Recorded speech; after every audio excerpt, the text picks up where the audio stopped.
everybody. Welcome to another episode of the Big Home Ed Conversations. My name is Kelly Rigg. I'm a home educating mum of two and a qualified mindset and ADHD coach. I'm passionate about supporting parents and neurodivergent families as they navigate children not okay at school and ultimately then the transition from mainstream schooling into home education. What began as honest, heartfelt talks around the coffee table has now grown into a space where hundreds of listeners now tune in for real, unfiltered conversations about alternative education mindset and educational philosophies. We cut through the noise and focus on what really matters to home educating families. We are coming to the end of what has been season 5 of this podcast, and it has been so interesting covering all the different subjects with our kids. And I think what's been really nice as we've gone along is that our sponsor, Strew, has really helped me to capture an awful lot of the amazing things I've done with my children. We've covered all kinds of topics from things like journaling, processing feelings, to protest and social change. We've still got our episode on security and privacy and online safety coming up. Really interesting subjects that otherwise I might not have picked up and done with my children. Not necessarily kind of intentionally anyway. They might have come up in dribs and drabs, bits and pieces here and there, but they've been really fascinating giving them a whirl. And I think ultimately we need a way sometimes to keep track of all the amazing conversations we have with our kids, all the incredible topics we cover. And Strew, as an online home education logging app, is on my phone. I can take photos, I can add on more information and kind of write up what we got to do. I can add tags for the different subjects. It then has an AI that's optional. You can use it or don't use it. You can toggle it off. But it has got this lovely AI assistant that can then analyze what you did and then show you some of the actual areas of development that you've covered that maybe you haven't even thought of. Ultimately, all of this information boils down to a place that when it comes to needing to hopefully not, but probably one day having to write out reports for our local authority, I am able to pull ideas back from my brain that is now in an app instead of my actual brain and actually get some images and some text that helps to explain all of the incredible stuff that we've been up to and be able to give good examples anyway of how they're meeting their literacy and their maths and geography and history and all those things, in our case, fairly naturally and eclectically as we go along, not following a set curriculum, but ultimately allows us to kind of pull it all together and see that there's an amazing broad picture of things we've done. So if you are looking for a way to do that, it's such an incredible app. It's developed by a home educating mum and her brother. So if you're interested, give it a go.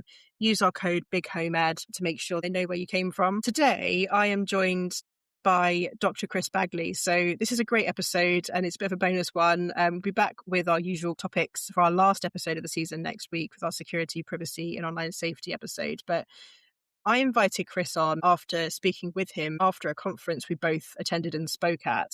I loved his talk. It was really fascinating. It was all about the evolution of humans and education way back in caveman times and how we've stopped seeing humans a certain way and started to really categorize and put people into boxes and develop these really controlled systems of education that ultimately don't match what our human needs typically are. And the conversation that you're about to listen to is just fascinating. So Chris is an educator, a psychologist, an author. He's recently written States of Mind with his co-author, Herbert. And basically, he has created such an incredible concept that basically winds mental health, consent-based education, diplomacy, and opportunity for young people to actually speak their mind and conceptualize their education. How do they want to be taught? What kind of opportunities do they want to see? And honestly, it's just been such an incredible conversation. So let's crack on and get to it.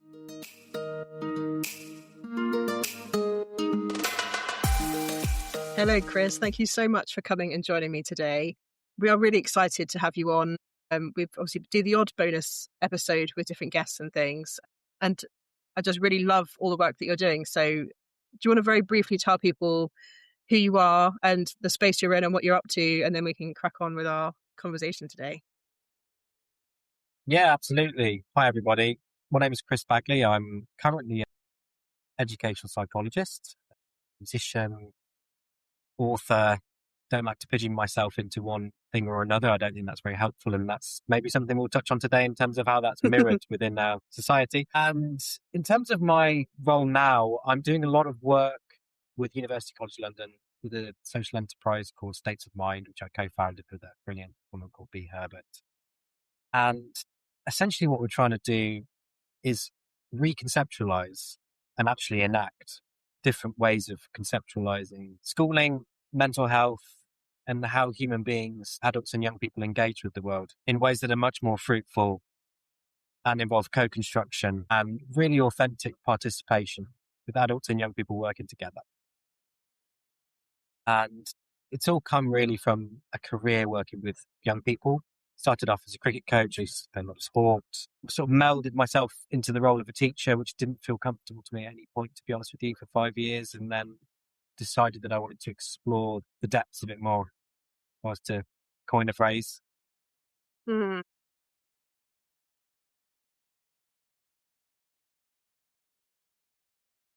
Really interesting experience to unravel some of the systems and have the space as an academic now, at least part of the time, to do the reading and really deeply unravel some of the systemic and institutional issues that we experience, whilst also starting something outside of an academic institution, which is States of Mind, where we're not enclosed by any of the status quo narratives that you have to sort of follow, whether you like it or not.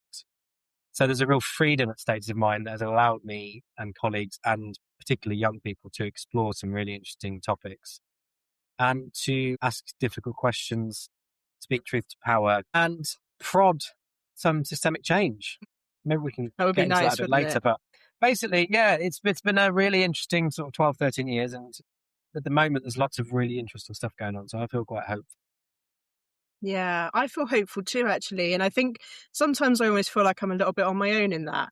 But I do actually see the government are annoying all the right people right now, people who have got some real gumption behind them and are actually wanting to make change happen. And I'm quite looking forward to seeing what the next 10 to 20 years does in the education sort of world, and how we start treating our young people.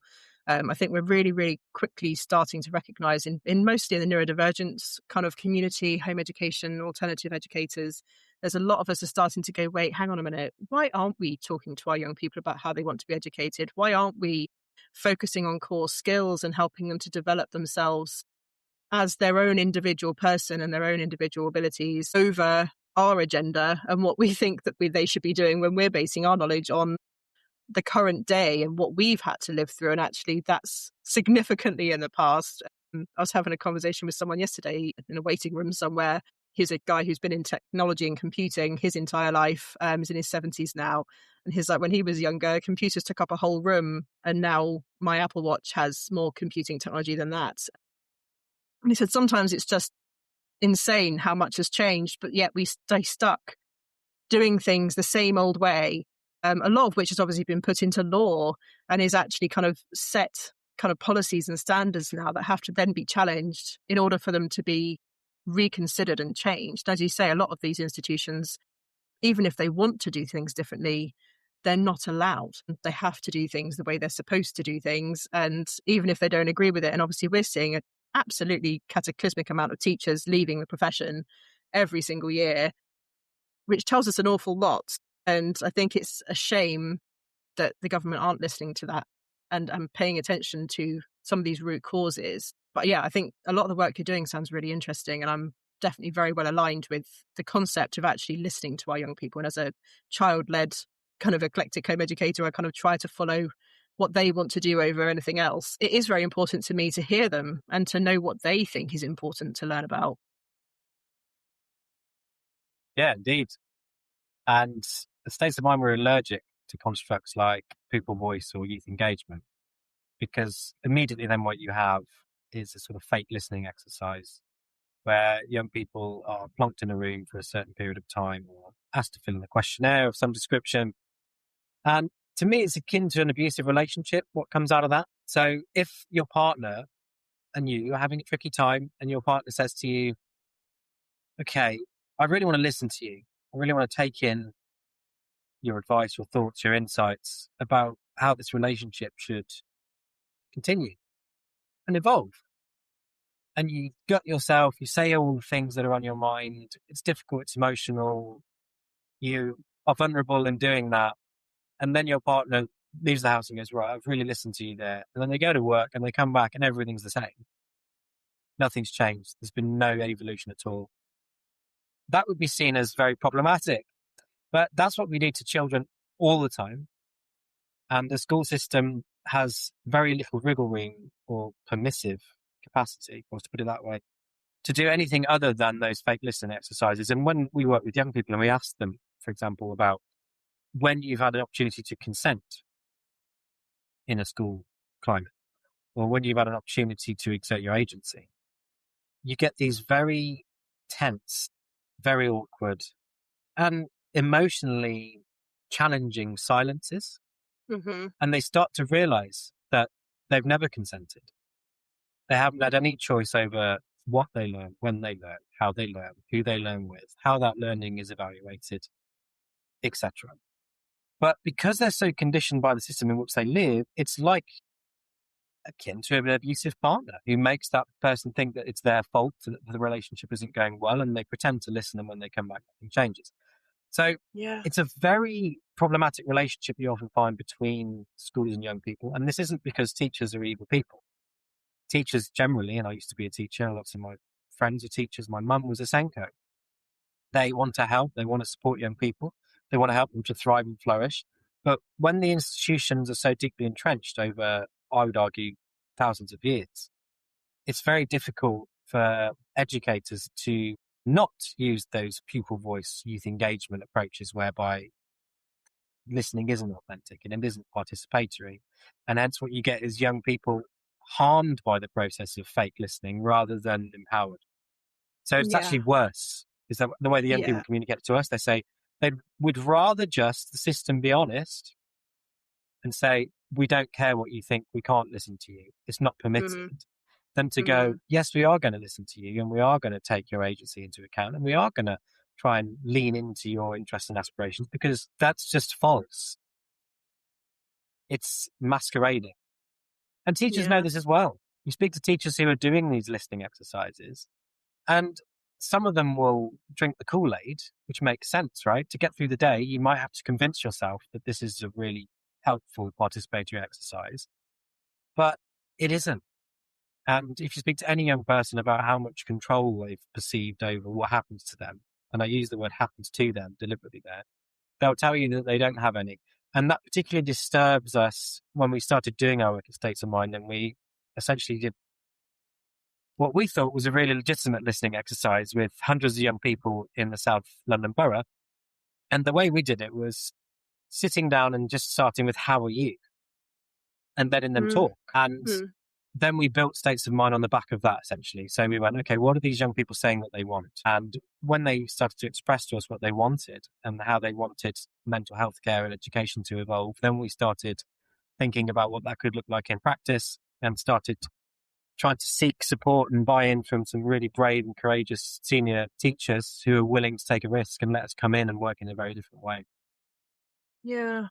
It gave me goosebumps, you saying about the concept of consent. And I think when we are training our young people to not question, not speak up, not ask for what they really want or need, and believe that if they aren't doing well, then it's their fault. And if they aren't able to keep up with it, then it's their fault. That is so unhealthy. And I mean, I feel like it's sort of most home educators will probably just agree off the offset anyway. It's not necessarily new thoughts there, but it is worrying when we actually consider it from the concept of consent and how we actually kind of see how that could play out in their lives as well, in terms of their future relationships with work, with their partners, with their children themselves. Absolutely. When you're saying about that kind of concept of like people drinking the Kool-Aid, I know as somebody who got good grades at school, didn't necessarily enjoy school as an environment, but I got good grades, I went off into the world. I 100% believed that I would be successful if I continued ticking the boxes, continued impressing the people around me, did everything I was told, never rocked the boat, just got through it. And it was about 5 or 6 years ago now, maybe about 7, I suppose, that I suddenly just woke up. I think it was someone explaining the concept of diet culture to me and the way that it's marketed and how many people are making money off of my insecurities, that it suddenly made me go, wait, hang on. And I started looking at stuff. And before I knew it, I was a unschooling home educator with an urge to buy my own chickens. Like we all reach the point eventually, I think, if we're doing any kind of self-growth work, we realize that a lot of the messaging that we have got in our minds has come from a lifetime of brainwashing, essentially. lots and lots of messaging that tells you that you need to do this way. If you don't learn it this way, you won't be successful. And if you're not successful, then you can't be loved and you can't have a great life and you won't be happy. And it's dangerous. It definitely builds a really unhealthy relationship with learning, with each other, with their relationships towards each other and friendships. It's with themselves and their bodies and how they function. Like it's scary, actually, how much of an effect this early period of life can have when it is within an institutional environment. And I think that is something which I worry about a lot, both from my own experience and how much I'm still undoing, but also for all the children that are living I would frame it as a discursive echo. I think is a really interesting phrase, that we're all marinated in a discursive echo, whichever culture that we live in. If you're living in South America in the Amazon, the discursive echo, the conversations and the negotiations and the narratives around you are very different to what they are in our culture, aren't they? And I always find it really important and powerful to remember that we're living in a very unique time and space where there are certain messages that we internalize that begin to feel like universal truths when they are entirely socially constructed.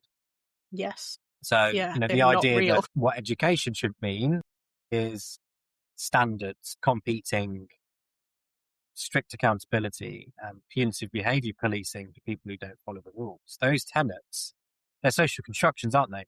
But because there's no conversation really about the fact that they're social constructions and that they could very easily not be in existence as be in existence, and through conversations and dialogue we can change the discursive echo, it comes to feel, as you just said there, Kelly, as real. And suddenly you're an adult and you've left school, you're trying to climb the greasy career pole and you think that's a way to happiness. So, maybe it is for some people, but others that feels very limiting and enclosing and not particularly liberating. But if you're fed this idea that learning, totally. So if you're fed this idea that learning accumulates and success criteria are metric based, what you're then going to do when you become an adult is you're going to think that that's what counts throughout your life, aren't you? Unless you start to recognize that this is not a universal truth, this is a discursive echo, and it's reverberating around us all the time. But you can change that. And I think that's what a lot of home educators are doing. People I work with who doing self-directed learning or consent-based learning or rights-respecting learning or the whole beautiful mishmash of different things that people are doing, that conversation is on the table, isn't it? And I think at States of Mind, that's what we've been trying to do in schools. We've been trying to bring that sort of way of thinking about the world into schools. And I guess what we've demonstrated is you can do that. Yeah, like if you can disrupt those thoughts, you can, and start to, like, once that echo has been disrupted, I suppose, and it's now not reverberating right, and people are going, wait, hang on, there could be another way of thinking about this. Oh my goodness, I can actually do it that way, can't I? Or I don't actually have to get GCSEs in order to be successful and an amazing person. Oh no, wait, hang on, I could actually follow my dream and go and do whatever, or I can actually make money doing literally anything. Like, once you start to understand these things or start to actually see it, and because of, I guess, this is the first age or the first couple of generations that have had access to not only the internet, but now AI and this incredible array of information that we would not have had 20 or 30 years ago, that we're actually able to talk to each other and hear from each other and learn from each other. And the algorithm is so clever. As soon as you start to think differently, it starts to go, oh, you want to think differently? Great. Here's all the people who are thinking differently. And suddenly your world explodes with ideas and ways of doing things. And I think often, I guess, the goal is to help young people to not only see that there are other ways of thinking, but that they're allowed to think differently and that they're allowed to do it now. They don't have to be adults to do it, and they can actually start to stand up for themselves. But I think one of the things I noted down before this call is I can remember the fear standing up for myself as a young person, the feeling of not knowing I wouldn't be heard, that it didn't really matter if I didn't like going to school or if I didn't like doing exams or whatever, that I just had to do them. And my goal was to impress everybody in my world. And if I didn't, then I was probably going to disappoint someone or have them be mad at me. I can remember how difficult it would have felt back then to say no to my dad, or to say, no, do you know what? I'm done with school. I don't think it's good for me. I want to do something else. I think sometimes we really worry about empowering young people to have a voice. And that's definitely something in our society I think we really fear, actually, is young people rebelling against everything that has been constructed for them. But what are some of the reasons we see for that, do you think, in our society? Why do we think we're so scared of that? I think fear of uncertainty is possibly the most driving cognition that human beings experience now and in the past. And if you look at the way our institutions have grown, they're all, and increasingly so, obsessive about narrowing things down, labeling, diagnosing, and pulling things through abstraction into these tiny little groups so that it feels more certain. But the problem with that is something that Barry Mason, who's a brilliant family therapist, I'd recommend people looking him up, he calls that safe certainty. The problem with safe certainty and thinking that you can measure and quantify and enclose everything so that it's neatly packageable and makes sense in a very logical way is that doesn't work. Human beings are really messy. They're extremely complicated, and no human experience of any kind can be reduced like that. It just can't. So if you think about sort of the 19th century and this idea that everything could be measured, and people like Francis Galton, who started eugenics, coined the word, talking about measuring IQ or intelligence in the same way you measure head circumference. That's a slippery slope. Now, head circumference is a pretty objective measurement. I'm not saying we throw out all objective measurements, but the idea that you can measure human intelligence, anything other in terms of human experience, using a standardized assessment is quite insane. And then we have Emil Krepelin in terms of the psychiatric model that uses the same principles, obviously grounded very much in racist, ableist, and sexist narratives. What we're seeing now is just a massive proliferation of human beings being diagnosed, labeled, and enclosed within certain very specific, externally applied diagnoses. And, that happens in schooling as well as it does in the mental health system. So you have, young people defined as low ability because they're not good at writing. Now, if you think about how narrow and ludicrous that is, and high ability essentially means good at writing because the whole school system is framed around literacy, isn't it? And then you have, obviously, within the mental health space, an innumerable amount of different diagnoses. And the ones that disturb me most, to be honest with you, are the ones like oppositional defiance disorder. And that's because I spent a lot of time working in the prison sector. I should have said that at the start, shouldn't I? I've been an ed psych in the prison sector and the people referral unit sector and youth justice sector, working in youth offending teams for quite a long time. So those are the young people who don't fit into the system. And rather than us going, oh, hang on a minute, they are just unique. And actually, there's no such thing as harmony without difference. I think that's a really beautiful way of framing it. You can't have harmony without difference. Musically speaking, let's think about it as an analogy, right? If you can't have a harmony in a musical sense without difference.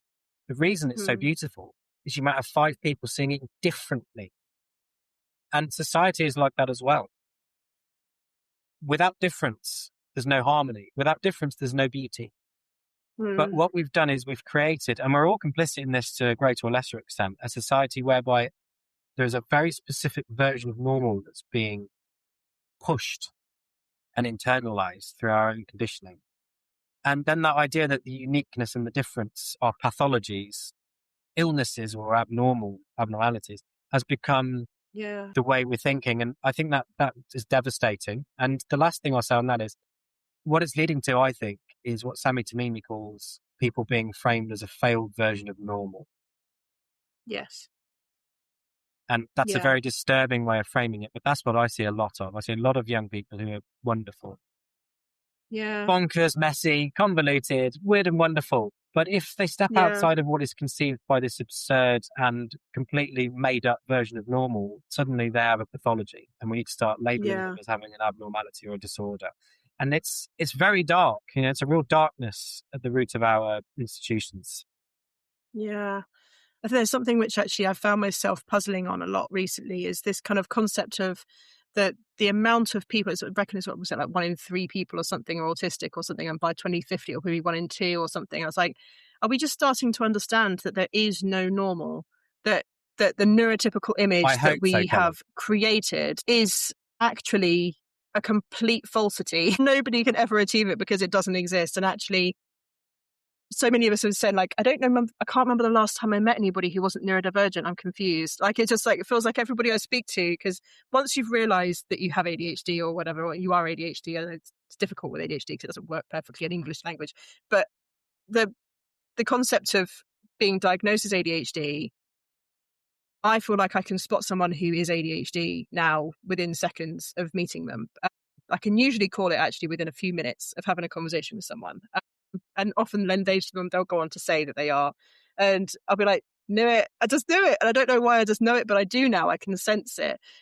And it's more just like an intuitive understanding of the kinds of characteristics and the way they tend to present themselves and all the rest of it. And it's really beautiful in my way, because I quite enjoy the fact that I can relate to people very quickly as I'm starting to understand their differences.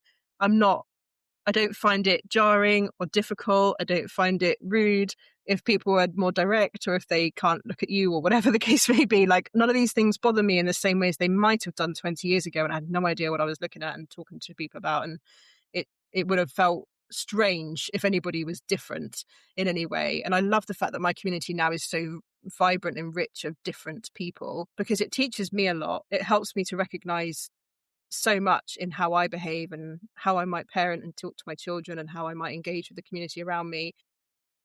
But yeah, I think it is really concerning that in order to receive any kind of compassion or understanding, I felt like I needed a diagnosis to actually be able to say to people, this is what I am. A doctor has confirmed that this is how my brain works. Therefore, you need to actually accept it and understand it now. And I can remember crying my heart out when they wouldn't diagnose my youngest, despite her significant struggles, because I knew it would mean that getting access to support for her would be much harder in those younger years, when it's most formative and most important to be able to get her some adaptations and support.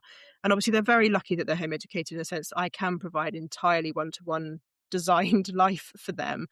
But they obviously only have so much expertise in understanding that kind of area of people, because I was raised to believe that neurotypical was how we were all supposed to be. And I think it is damaging having the labels. I know that in the neurodiverse community, there's a big argument that goes on around this, in the sense that actually it helps to explain without having to like explain a lot about yourself, people who maybe get the gist of who you are.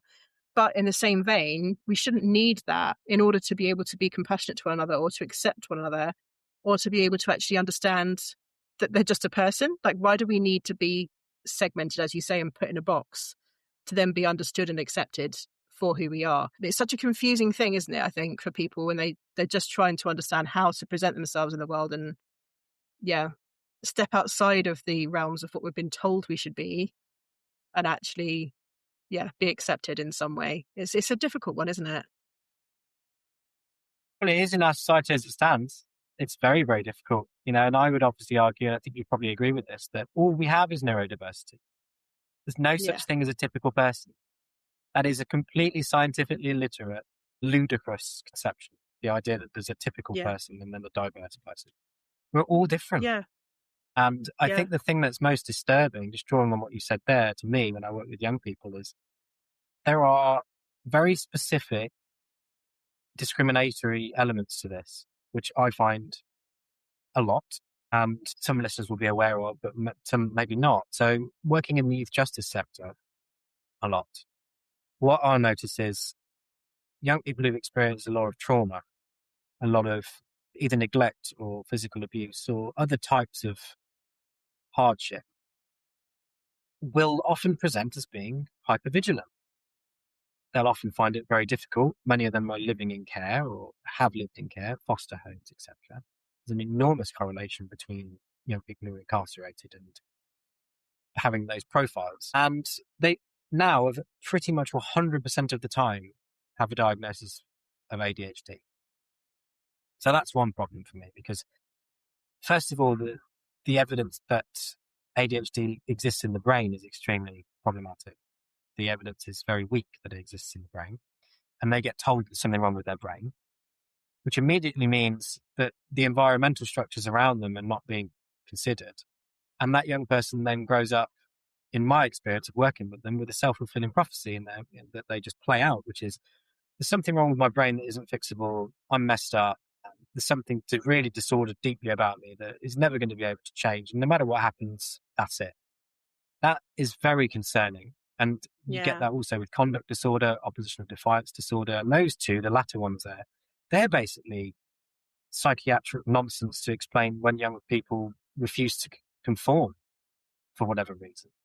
So conformity is pathologized, hypervigilance is pathologized. Sorry, lack of conformity is pathologized, and hypervigilance is pathologized.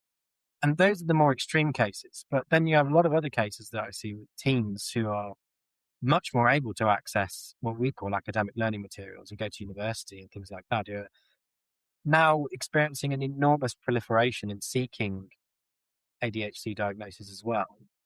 And the way I look at that is, well, it's very paradoxical to say that to make myself feel well, I need to be called disordered. Mm. So that's interesting. And some people will say, it's an act of self-compassion to get myself labelled disordered. Well, you could easily argue it's an act of negative self-judgment. Mm. And these paradoxes are real, and I don't have any answers. I'm just trying to explain how I see young people conceptualizing these things.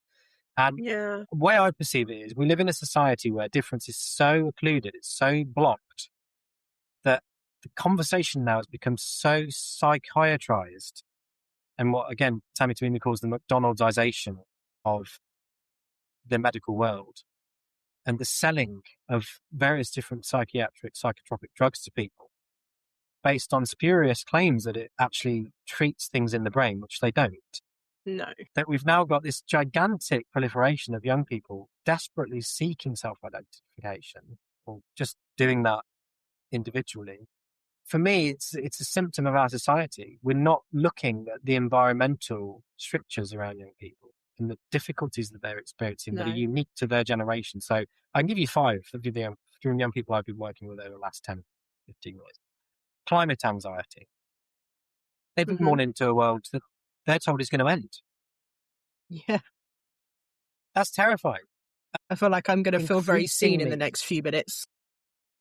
Well, let's see how it goes, Kelly. Carry on. There's that one. Good Lord. There's a school system that's increasingly narrow.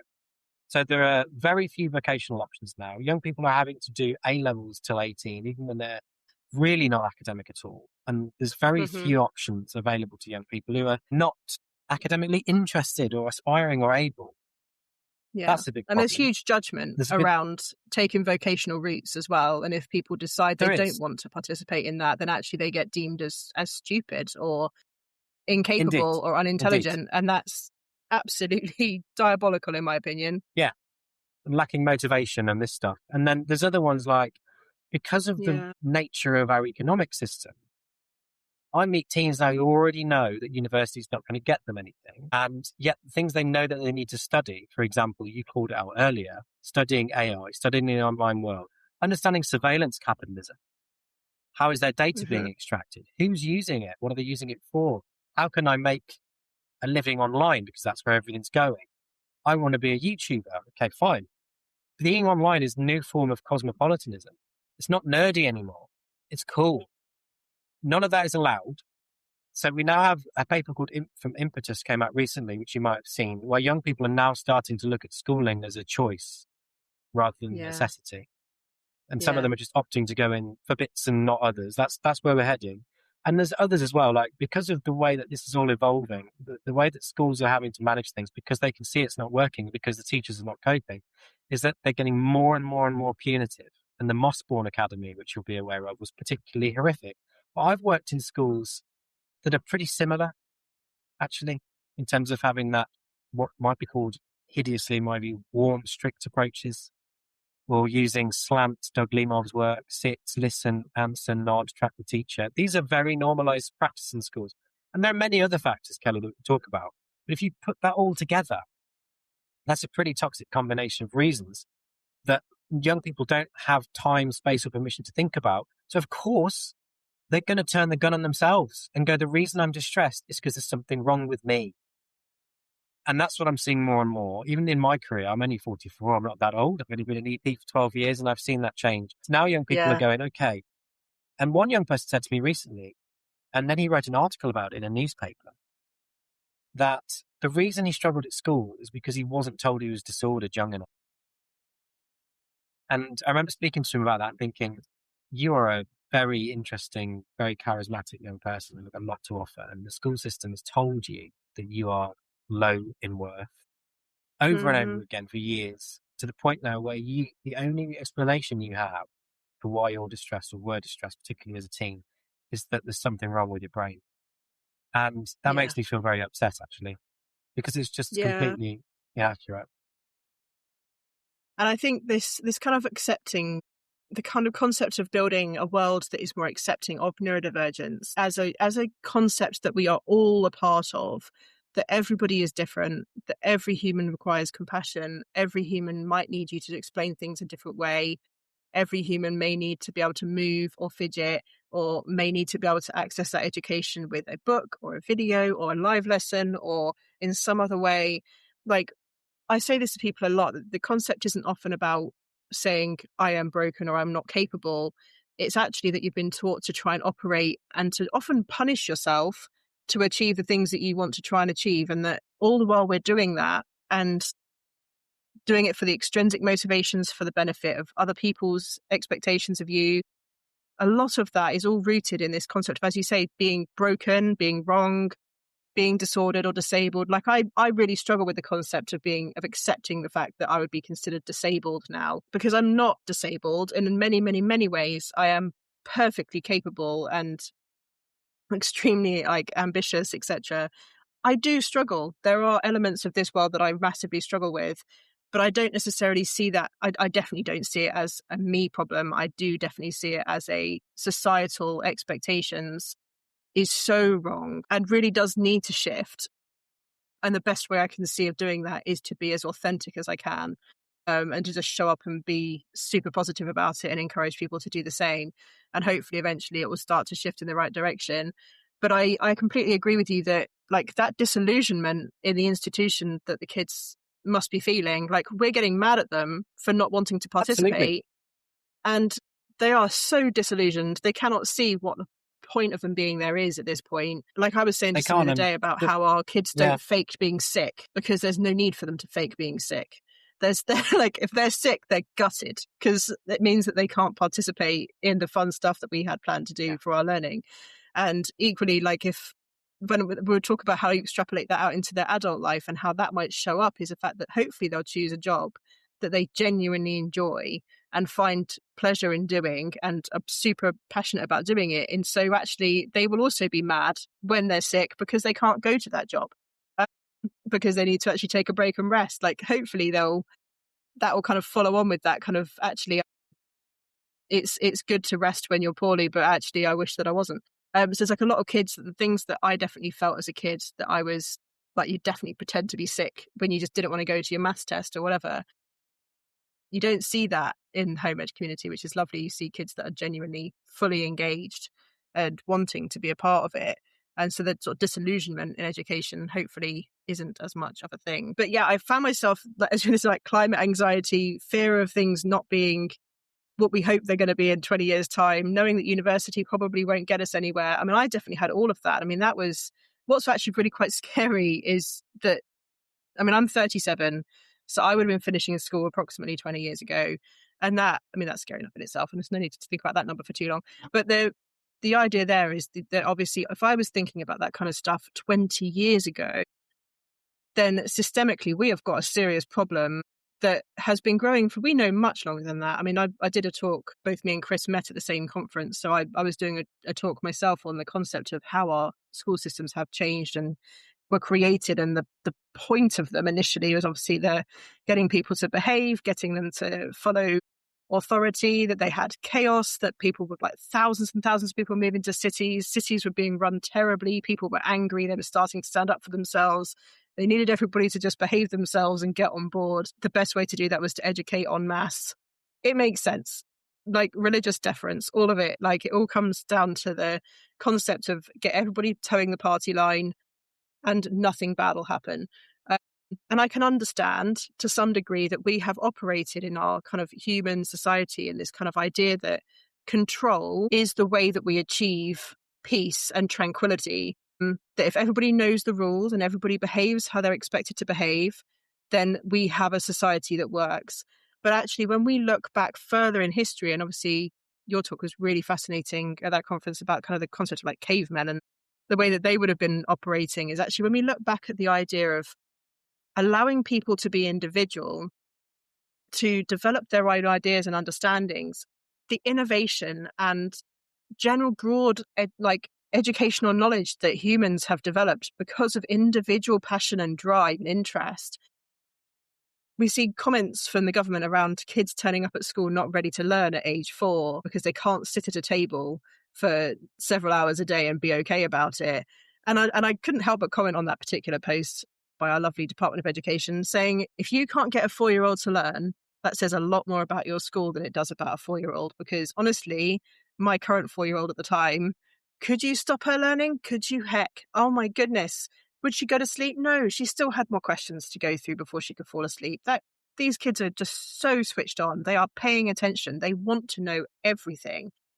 And I think if we've reached a point where we have got kids opting out of a free education and something which is being provided to them as a full-time opportunity to enhance their lives and better themselves, supposedly, if they are opting out of that, there is a very good reason.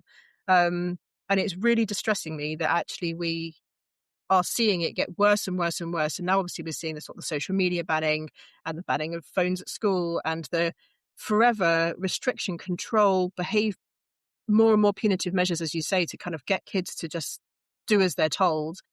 As you say, without actually taking the time to really say, well, why? Why are they not participating in this? Why are they so disillusioned? Why are they feeling like there's just no point? Like, what have we done wrong that could possibly mean that they now don't want to participate in that anymore? When they would have started out, like we see parents all the time. I mean, I talk to a lot of parents in transition from mainstream into home education and just trying to break the cycle to shift thoughts and get away from it all. And ultimately that experience often is a massive, like, but I'm confused, like, school's there for them and it should be great, like this is what it's supposed to be and this is what we were sold as it would be for them, and it's just not. Why don't they want to go? Why are they so anxious about it? Like, what's going on? And a lot of what I have to explain to them is this is a time you need to listen to them, you need to talk to them, you need to understand and show them that they can trust you to advocate for them and to help them, because they know their voice is not being heard how it needs to be. You have got to fight, because more parents need to be saying, my kid's not okay and this is why, and help them to stand up for themselves as well and show them that we're listening. Because this disillusionment is dangerous.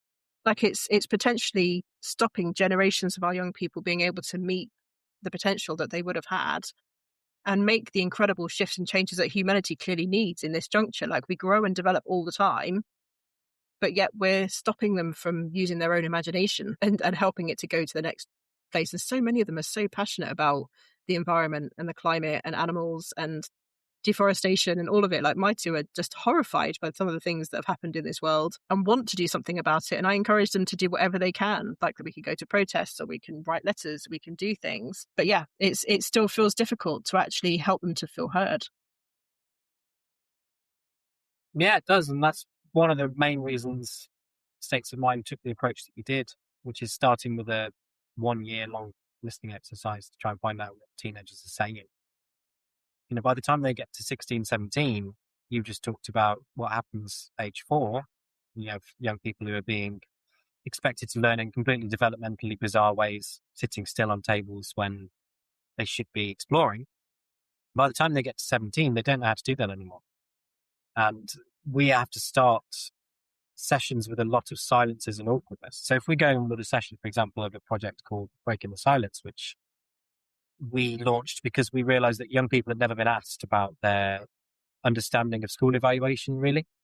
So they're going to this thing called school for their entire childhood. There's been no attempt to sit down with them and help them to think together about what that means, how their education is being evaluated. And when you sit down with them and you start asking open questions just to figure out how they perceive the world, and you start saying things like, tell me about what school is like, or how are you feeling about how things are going, and ask those open questions, they find it really difficult because they're not used to being seen and heard.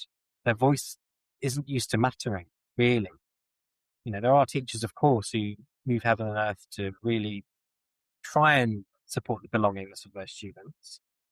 But in terms of actually thinking over an extended period of time about their perspectives on how the institution of schooling and school evaluation, like Ofsted, is affecting them, there wasn't any space. So we essentially did that for a whole academic year, went and spent an hour and a half with the same cohort of young people for a whole school year. And there's so many interesting things that come out of that, and little things that we didn't expect, like taking them an entire term to get out of the habit of calling me sir. That's interesting. So the whole point of states of mind is that we operate using what we call liberation dynamics, which is reduced power imbalances between young people and adults, co-constructing ideas about what research questions to ask, how you explore them, who you need to speak to, how you generate information, who to disseminate that to. And we talk about building self-awareness. And those are those questions I started with earlier, becoming aware of yourself and how you interact with the world. My favorite one, which links with what you said a minute ago, Kelly, is this idea that comes from psychosynthesis psychology of disidentification, which is a wonderful idea that some of the parents will, I think, be going through at the moment, which is this idea of having space and time in a set of nested relationships to disidentify yourself from systems that aren't working for you, that aren't serving you or actively harming you. And that's slow, sensitive work. But what we learned is that teachers can do this work as well. They just need to have the space and permission to do it. And they have to go through a disidentification process themselves. And over that year, it was, this is just one of our projects. There's nothing special about us. Everyone has the humane potential to do this kind of work. It's a shift in paradigm around what you constitute learning to be and what you constitute education to mean. But we did it in mainstream schools for 7 years with regular students and their teachers. And it's really transformative stuff. By the end of this particular project, we had young people expressing their ideas, having spoke to ex-Ofsted inspectors, teachers, run focus groups with students, interviewed academics, all that stuff. They've then had a really clear sense of what school evaluation could look like, or what, broadly speaking, education evaluation could look like. And of course, they brought in, having done all this research, that are not in there at the moment, like authentic student participation, like concentrating on mental health and well-being, like actual personal development, not what you get in schools at the moment, which is personal development activities decided by teachers and then put to students. You can co-construct that as a young person yourself. And they did awesome stuff like, they presented at conferences, nationally, internationally, education select committees, they spoke to politicians. And that didn't come through us doing anything special other than just channeling our own unique and wonderful human potential to work together and resolve problems. Yeah. And we just don't have that idea, do we, in society at the moment, that we can do that together. Not really. No, there's a real, as you said earlier, that there's a real kind of distrust and fear of the uncertainty that if we empower young people to ask for things to be different, then we've got to put the effort into actually making it different, which is always, let's face it, as adults, we like our easy routes, easy carved paths and all that. That obviously to flex and to be accepting of like different needs or wants in our day. Like, for example, my youngest absolutely will not go to bed until at least 10 o'clock, maybe 11 if I'm really unlucky. And she absolutely will not leave me alone until I go to bed. So there is no like that kind of like period of time that we get told as parents we're supposed to get at the end of the day when our kids go to bed, and you should get some alone time and get to spend some time with your husband. That doesn't exist for me, which is lovely. But it's a constant internal battle between wanting to force her to start having an earlier bedtime, whilst also trying to remember that I do actually have to accept that she has never gone to bed any earlier than 9 o'clock. And that's only when we've been absolutely exhausted. And that she does need to actually be accommodated and allowed to be who she is. And that if her brain is still working until into the evening, I know friends who work better in the evening and at night, that fine, maybe I should just be occupying her more during that window of time, whatever, right? That just like give her some stuff to do.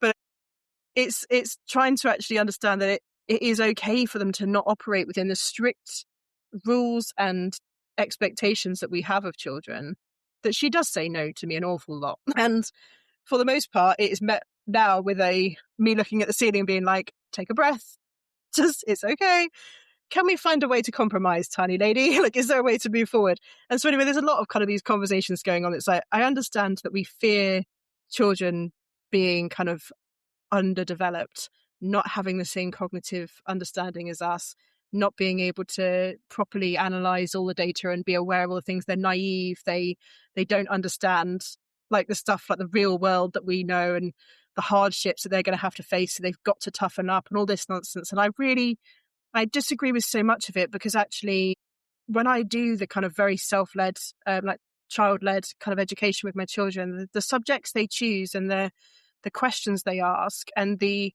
ask stuff like, but why are we just chopping all the forest down, taking away a crazy amount of diversity and just planting palm trees? Why are we doing that? That doesn't make any sense. Like, what about all the creatures that might have evolved one day? And they're not naive. Like, that's not naivety.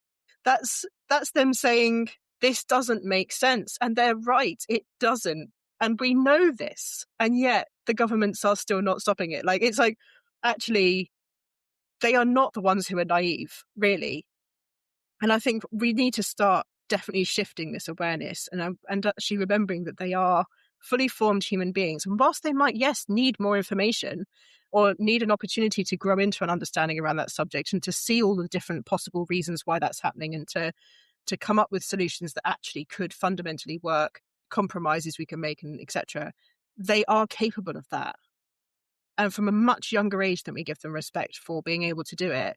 And I think there's a lot of people out there who are doing work on ageism. And in some ways, this is that as well. It's recognizing that they are fully formed humans and they deserve a voice just like anybody else. But I do think there's some seriously powerful work being done here. And I'd love to know, like, as a last kind of touch this conversation, I suppose we could talk about this forever. What are some of the things they ask to have change in schools? Like, what are some of the things that you have been able to champion for them? Like, what is there stuff that we can obviously share with people to actually start enacting themselves or thinking about? They're listening to this.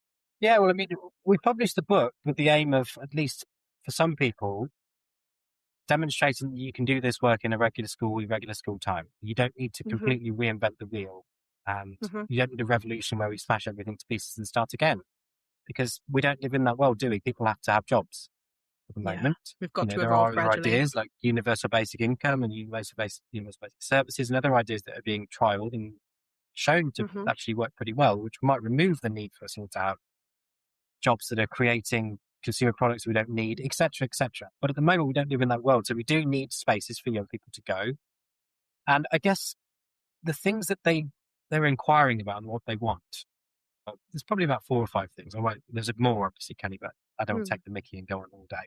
So I think the first one that's really abundantly clear whenever you speak to young people is they want to be able to have spaces to talk about their lives, their worlds, in an unimpeded fashion, without being controlled and coerced from outside around what the conversation should look and feel like, what topics are on or off the agenda.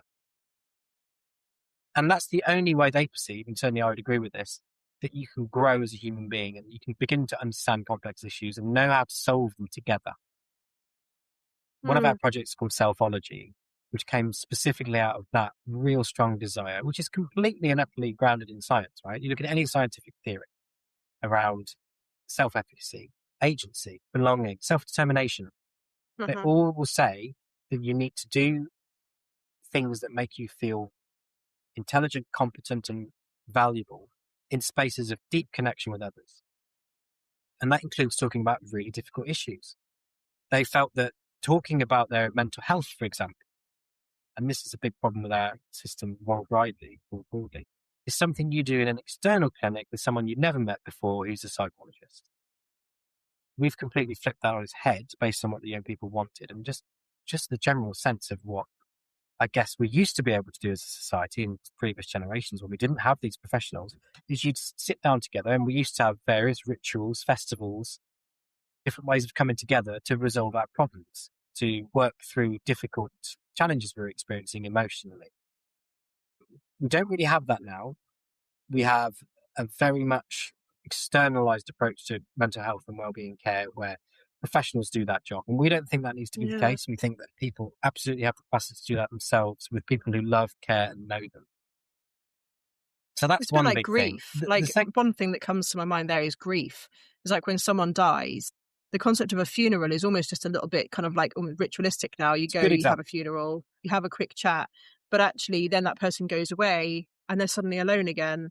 And everyone feels like they've ticked the box, they've gone to the funeral, but actually, are they checking in? Are they spending time with that person? Are they letting them talk about it? Are they bringing them food and staying and hanging out and making sure they don't feel alone? Like we're all so separated now. It's such an Indeed. So interesting that's kind the of second thing. concept. It's this myth of separateness, Hmm.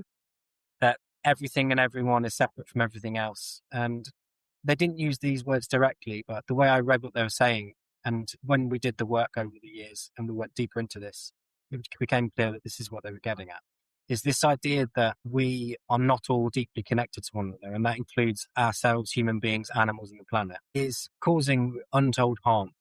And it's potentially species ending Yeah. if we don't change that Yeah. perception, that we Yeah. can just treat other things as objects or commodities that we can maneuver, work around, extract from. And that includes each other. Because this is Yeah. our human relationships now have become very extractive and, romanticizing the past. You've obviously done your reading about the Victorian period. It's not about romanticizing the past, but we're in a position now where this idea of everything and everyone being separate has become so deeply entrenched and so powerful that people are now thinking and opting out of working together more and more, I would suggest. And this is the kind of things that young people are saying. They were like, we want opportunities to be able to work with each other, work together more, work with adults more, and reduce the Yeah. hierarchies between one another. So that was a huge one. And the third one is going to be very obvious to all your listeners, which is they want agency. They want to be able to have some control for what happens Yeah. to them. They want to be able to have space to co-construct what learning means, what the success criteria for their learning is, and what constitutes a good person, etc. I'd say those are the three main ones, Kelly, and I could go on, but Yeah. hopefully that will resonate with some of your listeners. And I think that's what we all want as well. So that's another thing. That's just to finish what I was saying Yeah. there. These are things that every human being wants. Yeah. I've literally got in the corner of my monitor autonomy, relatedness, and competence. I must have gotten that from somewhere. It's something I was sort of doing some research around and doing my coaching work. It's that kind of like that Self-determination ability theory. to, yeah. Must have been reading a great article about it. I've clearly got it from somewhere. But that kind of the concept of autonomy, being able to make our own choices. If we don't have that, we don't feel sustained as a human. We feel controlled, feel coerced, we feel miserable. Like if we don't feel related to and part of a community, then we feel lonely, and then we can feel massive despair from that. And I think we're literally having a conversation around the concept of competence, and how like one of my earliest memories of competence is around getting 39 out of 40 on a spelling test on repeat. Every time we did it, I just couldn't get the last one. And it was not good enough for me until I got that 40. But actually how you extrapolate that out into the world we live in is that basically nothing I do now is ever good enough unless it is at 40. And it has such damaging effects into our mental health, our ability to connect and relate to others, the judgment we offer each other. And so many of our young people and adults, I mean, I feel it too, this separateness, that you have to work so hard to build community now, and to keep people in close, and to actually create a family of people who you can relate to. And when you are constantly made to feel like if you can't quite fit that visual of what we were being told we're supposed to be, and I can see a lot of judgment can happen amongst young people, and did happen when I was young, that bullying and that segregating and that feeling like you're weird or you're odd or you're not included well enough, that lack of inclusivity can really start to eat away at you and stop you from feeling like you can be a part of that community at all. Yeah, there's a lot of work to be done here, but I know that this sort of gradual shift of people kind of looking to more alternative provisions, asking questions around this, considering home education or whatever route they go down, this idea of people recognizing, hang on a minute, I am different. And actually, I'm okay with that. I'm not sad that I'm different. The main thing I think is really powerful is one sentence, really, which is you can't have harmony without difference. No. And I think that's such a beautiful sentence because it really makes us acknowledge the fact that if we don't have diversity, we don't have anything. No. And the more we celebrate it and the more we respect it, have compassion for it, the better it becomes. I think this has been an incredible conversation. Thank you so much for your time, Chris. If you Pleasure. like Great to everything we've chat. talked about, he has a book, State of Mind. Read it. I'll make sure I've linked it into the description afterwards so you'll find it. But I hope you have a wonderful rest of your day. And yeah, I'm sure we'll have more conversations in the future. It's been really interesting. Thank you. Thank you very much. Bye-bye.